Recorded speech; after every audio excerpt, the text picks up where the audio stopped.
Anna is the love of my life. The world freezes every time I kiss her, floating in time as if all the problems outside the radius of our intertwined bodies didn't exist. If there is a paradise, I wouldn't think it could be better than the time I spent with her. Even if I am anxious or stressed, at the end of the day when I see her, everything is absorbed, and no problem can bring me down as long as she is by my side. Her presence is enough. My deepest dreams are fulfilled. As the universe seemingly circles in a way that dreams can never be achieved, it all changed that night. Anna disappeared after a day's work. Her car was found empty on the side of the road, with all of her belongings still there. No signs of struggle or robbery. I notified the police immediately, who searched the forest in the small town where we lived in vain. After the police gave up, I tried to find her on my own, walking daily in the forest, looking for any sign of what happened to her. My despair and sadness increased as my hope vanished. With all my efforts being futile, I gave up after a few months. My mental state crumbled. I got deeply depressed. During the day I worked. At night I drank alone at home. I no longer hanged out with my friends. I just sat in the living room looking at the door, fantasizing that one day it would open and Anna would be there, with her warm and contagious smile. 2 years later, the police having long since ceased the search, the impossible happened. The night was lost in the usual routine, me on the couch, beer in hand, staring into space.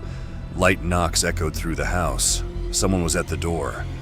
I got startled. Everyone had already given up visiting me, tired of being ignored. After all, the attempts from my friends to cheer me up always worsened my mood. So after such failures, I isolated myself, always saying no to leaving my residence for something other than going to work. Due to all this, I imagined that I had dozed off and dreamed about the knocks. A few seconds later, the knocking repeated, so I went to the door, unlocking it. Like my happiest dreams, there she was, hair shorter than the day she disappeared, but otherwise exactly the same. Anna, the love of my life. "May I come in?" the delicate voice asked. I froze, unable to decipher the situation, flooded with a mixture of surprise, apprehension, and euphoria. "Marco, hey, are you really going to ignore me?" I came back to my senses and answered her. "Sorry, of course you can come in. The house is yours too." She sat on the sofa, a discreet smile populating her face, alternating glances at me and the floor, as if she was embarrassed to stare for too long. I looked perplexed at the ghost in front of me, containing my hopes a little, even with the concrete figure of my dreams breathing the same air as me again. I unintentionally came across as a little rude next. "Where were you?" "Always straight to the point, huh? Can't complain. This is one of the things that made me fall in love with you." She paused for a few seconds and stared at the floor in a gesture of concentration to remember what had happened. "Well, I was returning from work when I saw a person standing in the middle of the forest. I slowed the car down and rolled down the window. The man was screaming for help, looking desperate.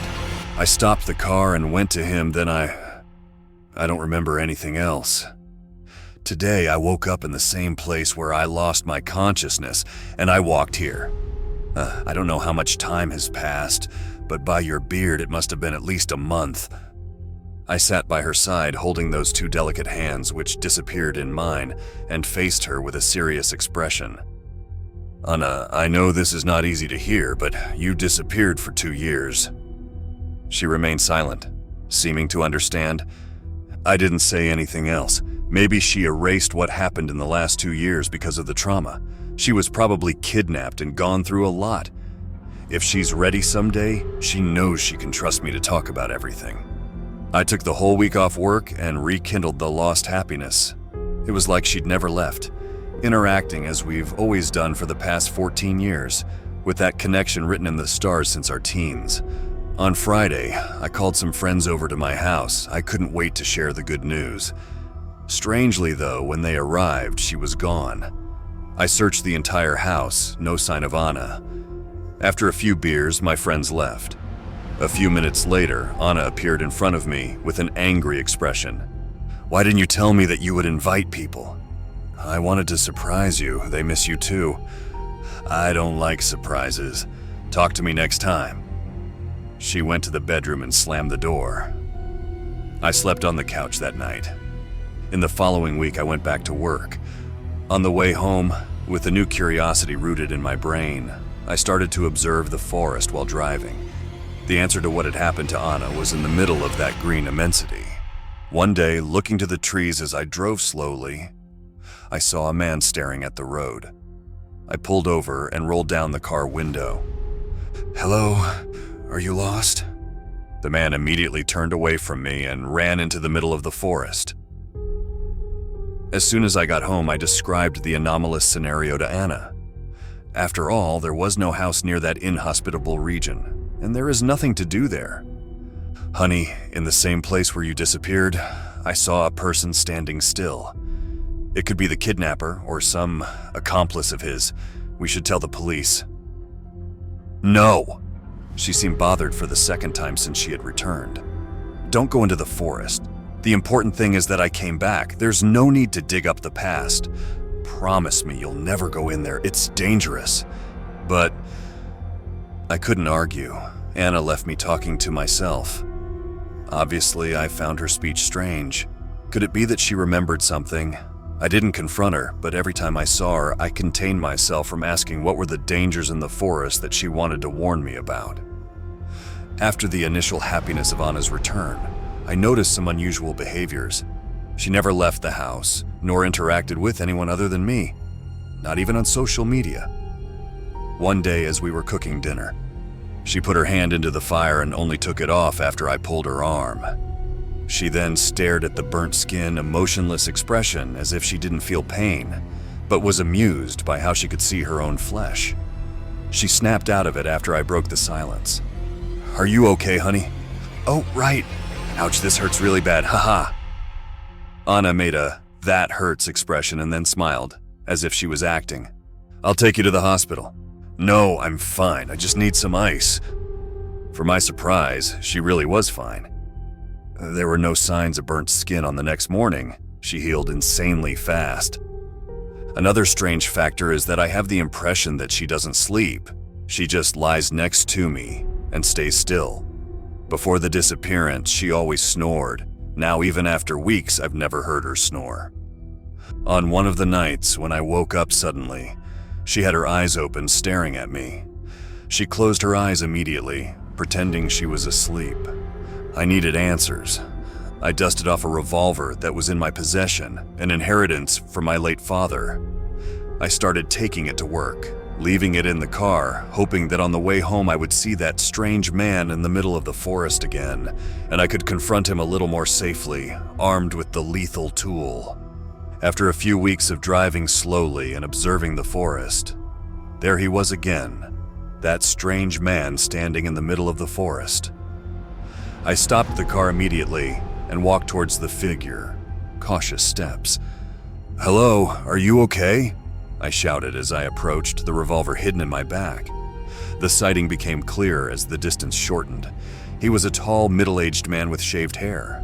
The peculiarity was in his expression. Despair and extreme sadness inhabited that static, unblinking face. I stopped a few meters from him. He did not move, nor did he respond to my interactions and attempts at dialogue. I punched his arm and screamed at his ear. Not a muscle trembled. Suddenly, he ran off into the trees. I went after him. It wasn't easy to chase him in the dense forest, but with my hunger for answers, I got up immediately whenever I tripped over logs and stones and ignored the tears in my skin caused by the tangles and branches. After a long journey, the man crossed some dense bushes, seeming to go underground. I stopped for a moment, my lungs complaining from straining beyond their usual capacity. After recovering, I continued to follow him, crossing the dense bush and discovering a cave. The beginning was rough and tortuous, as expected in such an environment. After walking a few dozen meters, I came across a dead end. The man I was following couldn't have just vanished into thin air, so I surveyed my surroundings, illuminating with my cell phone.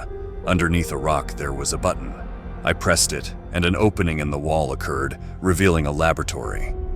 The mostly white environment contained various research paraphernalia around it, and was incredibly spacious, considering the location. On one of the tables, an image gave me chills. With his chest open, a deformed man lay there, his organs in containers on the table beside him. I flinched as I heard an angry voice echoing from behind one of the doors.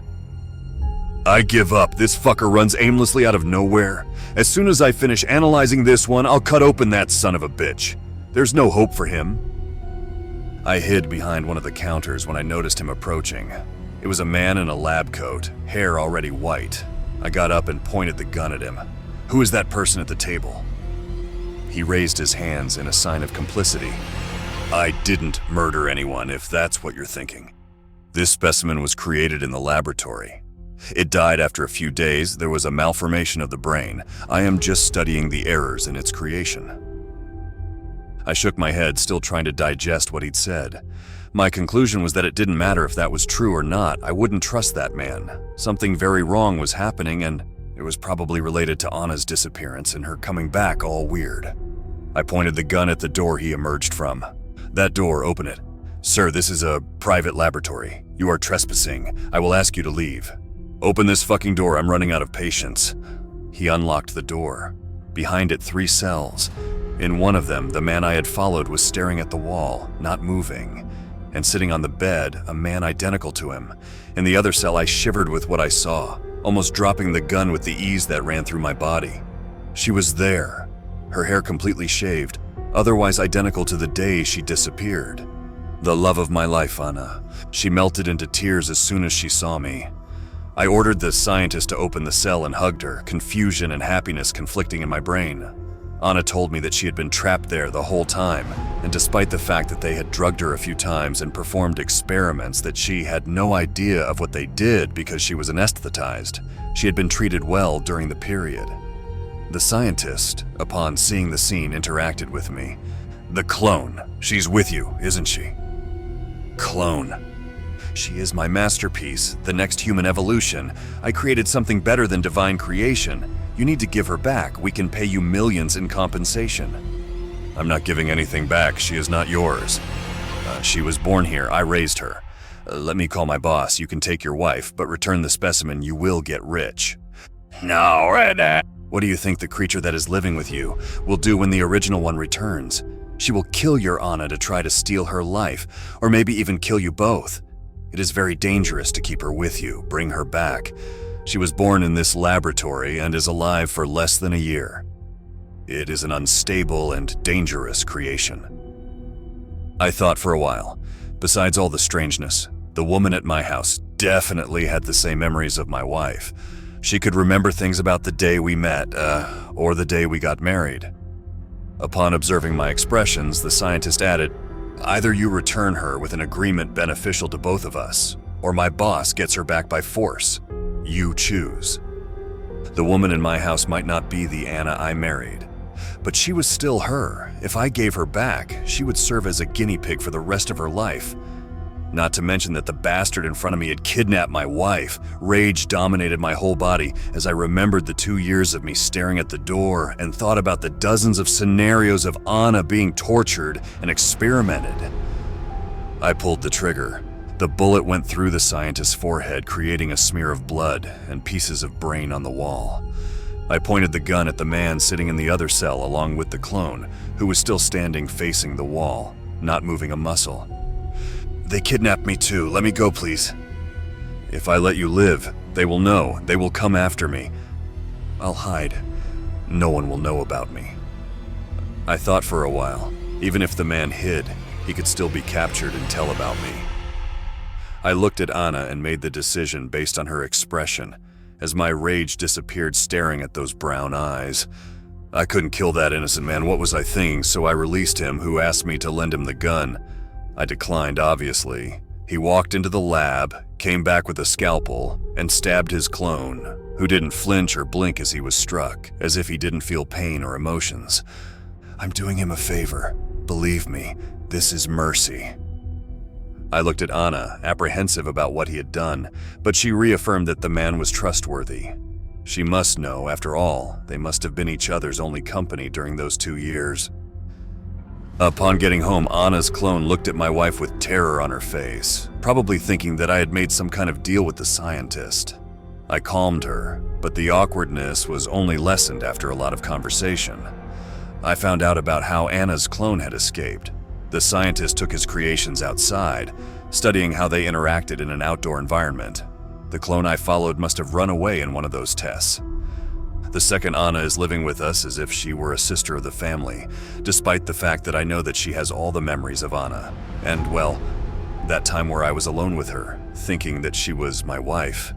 It was strange that both were being called Anna. Call me Diana, I think it's a nice inside joke, plus it's a name I like. This all happened last month. It's been hard to sleep, I'm afraid, and anxious. I expect that at any moment, some billionaire's henchman or some government task force will show up at my house and kill everyone.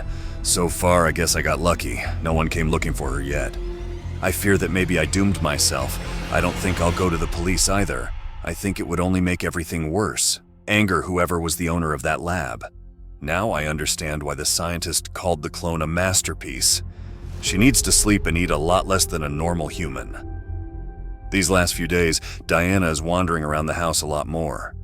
Some days she goes to the yard and stares at us through the window. When I confronted her, she said that she was bored and wondering how normal humans sleep, finding it funny how we lose 1/3 of our day just lying there, defenseless. Diana is staring at me as I'm writing this, smiling in a robotic way, as if she knows that I'm telling our story. I asked her if she wants me to put something else for us to watch on the TV, as we are all sitting on the couch, but she said that she's fine, that she just likes to look at me. I hope that I made the right choices.